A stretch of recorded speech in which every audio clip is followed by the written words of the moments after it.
Amid the tight medieval fabric of Barcelona's El-Born district, a jewel of glass, ceramic, and sculpted stone erupts into view. This is the Palau de la Música Catalana, designed in 1905 by Lluís Domènech and Montaner. A concert hall unlike any other, it was conceived not just as a space for music, but as an act of cultural affirmation, artistic innovation, and architectural brilliance. It is a place where modernism meets music, where structure becomes melody and decoration becomes expression. At the dawn of the 20th century, Catalonia was undergoing a Renaixença, a cultural renaissance grounded in language, history, and identity.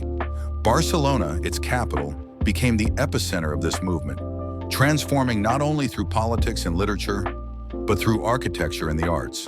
The Orfeo Català, a Catalan choral society founded in 1891, dreamed of a concert hall that would embody the Catalan soul, a space where the people could gather to celebrate music, language, and collective memory. In 1905, they entrusted their vision to Lluís Domènech Montaner, a master architect, historian, and professor, whose designs were deeply tied to Catalan symbolism and civic pride. The Palau de la Música Catalana was funded by the people, donors, musicians, intellectuals, and merchants who saw architecture as an instrument of cultural independence. With a tight urban plot and limited space, Domènech faced a challenge: how to create a monumental hall in a medieval neighborhood. His solution was bold: build vertically, bathe the interior in light, and blur the boundary between structure and sculpture. Domènech and Montaner's architectural approach was deeply informed by craftsmanship, structure, and symbolism.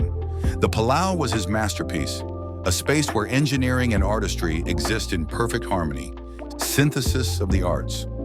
Every surface is activated: sculpture, stained glass, ceramics, ironwork, and mosaics are not decorative. They are integral to the structure and narrative. Light as music. The entire hall is illuminated by natural light, from the stained glass walls to the inverted skylight dome, where daylight rains down like a visual crescendo. Catalan identity in form and iconography. Sculptural groups on the facade depict Catalan folk music, classical composers, and the spirit of the Orfeo. Interior motifs celebrate flowers, nature, and freedom, themes tied to the Catalan modernist language. Innovation through structure. Domènech used iron frame construction, allowing wide open spans, curved balconies, and vertical transparency, far ahead of his time, blending tradition with cutting-edge technique. Completed in just 3 years, the Palau de la Música Catalana was inaugurated in 1908, a living expression of light, sound, and Catalan pride. The facade, an exuberant collage of red brick, floral mosaics, sculpted busts, and slender columns.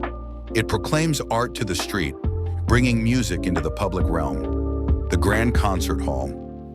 The only concert hall in Europe naturally lit during the day, crowned by a giant inverted stained glass dome resembling the sun, a beacon of creativity and clarity. The choir balcony and organ. Supported by slender columns and framed by busts of composers, it connects performers and audience with both intimacy and grandeur. The integration of craft. Over 100 artisans, sculptors, glassmakers, ceramicists, blacksmiths collaborated with Domènech, achieving a Gesamtkunstwerk that stands as one of the greatest concert halls ever built. More than a century after its inauguration, the Palau de la Música Catalana remains a symbol of Catalonia's creative identity. It represents the pinnacle of Catalan Modernisme, alongside works by Gaudí and Puig i Cadafalch. It continues to host concerts, festivals, and educational programs that keep its founding spirit alive. And it stands as a reminder that architecture can do more than shelter us. It can inspire, uplift, and give voice to a people's soul. Declared a UNESCO World Heritage Site in 1997, the Palau is not only a masterpiece of design, it is a living, resonating monument to cultural resilience and beauty. The Palau de la Música Catalana is not just a building, it's a symphony in stone and glass, a place where light sings and architecture listens. If you've been moved by this journey into the heart of Catalan creativity, subscribe for more cinematic stories of the world's most visionary architecture and the souls who dared to build it.